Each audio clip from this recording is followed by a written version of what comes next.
안녕하세요. SPL 고병기 편집장입니다. 위클리 글로벌 마켓 업데이트 소식 전해드리도록 하겠습니다. 이번 주에는 최근 이제 글로벌 리츠 시장에서 나타나고 있는 특징 한 가지를 좀 말씀드리겠습니다. 많이들 이제 생각하고 들으실 텐데, 좀 인공지능이 지금 모든 분야에서 되게 핫하죠. 인공지능 산업이 폭발적으로 이렇게 성장을 하고 있고, 사회 많은 분야에서 이제 인공지능이 이제 적용되고 채택되면서 많은 변화를 가져오고 있는데요. 이 인공지능 산업의 발달에 따라서 이제 상업용 부동산 시장에서도 엄청 크게 영향을 받는 섹터가 있습니다. 바로 데이터 센터인데요. 데이터 센터 수요가 폭발적으로 증가하고 있고, 그러면서 이제 데이터 센터 투자를 확대하는 움직임이 많이 나타나고 있습니다. 글로벌 상장 리츠 시장도 마찬가지고요. 몇몇 이제 산업용 니츠들은 최근 이제 데이터 센터 투자를 통해서 또 새로운 성장 동력을 발굴하는 그런 모습을 적극적으로 보여주고 있습니다.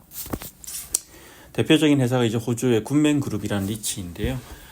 이 회사는 이제 물류센터 투자로 유명한 회사죠. 작년 이제 11월에 실제 호주 출장을 가서 만나보기도 했는데요. 이 사무실을 가보면 이 물류센터 투자 회사답게 상당히 이제 인더스트리얼한 그런 어떤 이제 느낌도 나고, 그때 실제 이제 호주에서 만났을 때도 굿맨그룹은 이제 물류센터 이야기보다는 거의 데이터 센터 얘기를 상당히 많이 했습니다. 이 데이터 센터 투자를 상당히 많이 확대하고 있고, 그래서 이제 이 데이터 센터가 이제 엄청나게 이제 새로운 기회가 될 거다 상당히 이런 얘기를 되게 많이 강조를 했었고요.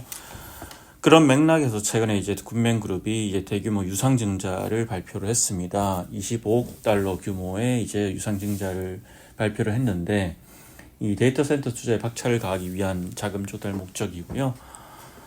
이 굿맨 같은 경우는 지난 2012년에 4억 호주 달러 규모의 어떤 자금 조달을 한 적이 있는데, 이번에 이제 유상증자 규모가 25억 달러, 그러니까 호주 달러로 기준으로 하면 40억 호주 달러 정도 되기 때문에 거의 10배에 달하는 금액을 조달을 하는데, 상당히 큰 규모죠. 이번에 이제 그렇게 조달한 자금으로 굿맨은 2026년 6월까지 약 500메가와트에 달하는 데이터 센터 개발을 시작할 계획이다. 이렇게 발표를 했고요.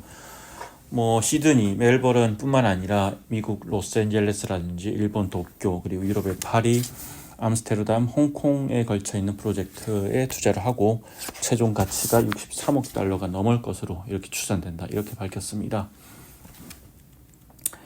이 굿맨 최고 경영자 이제 그레그 굿맨이죠. 이분이 이제 이와 관련해서 했던 얘기를 보면, 굿맨은 이제 물류 시설과 데이터 센터로 디지털 경제에 필수적인 인프라를 제공하는 전략을 통해서 성장을 위한 강력한 기반을 마련했다. 그리고 이번에 모금하는 자금은 우리가 성장의 다음 단계를 관리할 수 있는 더 큰 재정적, 운영적 유연성을 제공할 것이다. 이렇게 강조를 했습니다. 그리고 영국에도 이제 영국을 대표하는 물류센터 리츠 중에 세그로라고 있습니다. SPI에서도 여러 번 소개를 했는데, 영국판 프롤로지스라고 이렇게 볼 수 있을 것 같고요. 이 세그로 같은 경우에도 최근에 데이터 센터 투자를 크게 확대할 계획이다. 이렇게 발표를 했고요. 기존의 어떤 포트폴리오를 4배 이상으로 키울 계획이다. 이렇게 이제 발표를 했습니다. 세그로는 현재 영국에서 34개의 데이터 센터를 보유하고 있고, 자산 가치로 보면 전체 포트폴리오의 8%, 즉 13억 파운드를 데이터 센터에 투자를 하고 있는데, 최근에 이제 데이터 센터 시장의 잠재력이 워낙 이제 높게 평가받다 보니까 앞으로 이 규모를 4배 정도 더 키우겠다. 이렇게 발표를 한 상황입니다.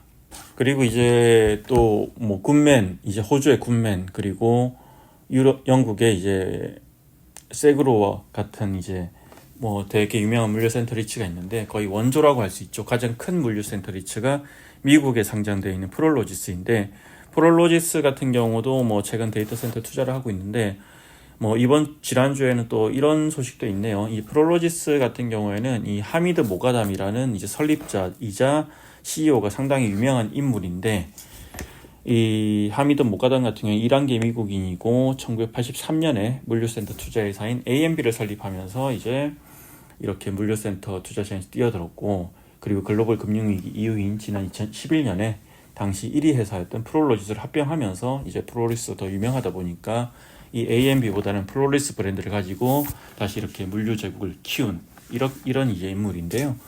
참고로 이제 프롤로지스 인수하기 전에는 이제 보면 프롤로지스 스펠링을 보면 중간에 L자가 이제 대문자였는데, 인수 후에는 또 이렇게 소문자로 바꾸면서 좀 이렇게 차별화된 모습을 보여주기도 했는데, 어쨌든 이 하미드 모가담이 프롤로지스를 인수한 이후에 상당히 이렇게 큰 회사로 키웠죠. 지금 현재 시가총액이 1,100억 달러가 넘어서 이제 미국 상장 리츠 중에 시총 1위고요. 예, 그런데 이 모가담이 이번에 CEO 자리에서 물러난다고 합니다. 이제 CEO 자리에서 물러나고 앞으로는 이제 내년 1월 1일에 물러나는데 앞으로는 이제 이사의 의장을 맡아서 회사의 방향성을 제시할 계획이다. 이렇게 이제 발표를 했는데요.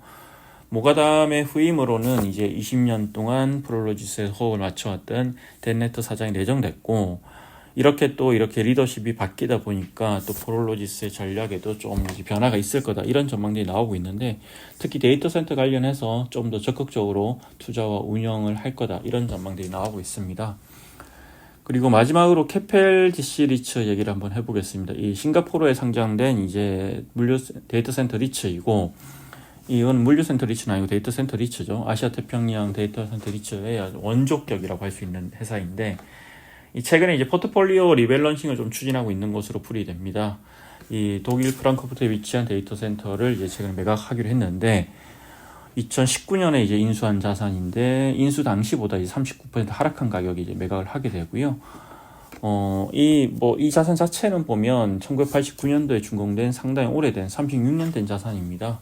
이 캐펠 시리츠를 보면 최근에 보면 지난 1월에도 말레이시아 쿠알라룸푸르에 위치한 14년 된 오래된 자산을 매각한 바 있는데요. 이처럼 이제 캐펠 디시리츠는 최근 오래된 포트폴리오 자산을 매각하고 규모가 작고 오래된 자산을 매각하고 또 이런 인공지능 산업의 발달로 수요가 크게 증가하고 있는 하이퍼스케일 데이터 센터를 상당히 크게 투자를 하고 있습니다. 최근 일본에도 처음 투자를 하기도 했고, 이처럼 이 글로벌 리츠 시장에서도 데이터 센터가 상당히 화두가 되고 있고, 이를 통해서 새로운 성장 등용을 걸리고 있는 리츠들이 많다는 점, 또 그런 리츠들의 최근 주가 흐름이 좋다는 점을 한번 소개해 드렸습니다. 고맙습니다.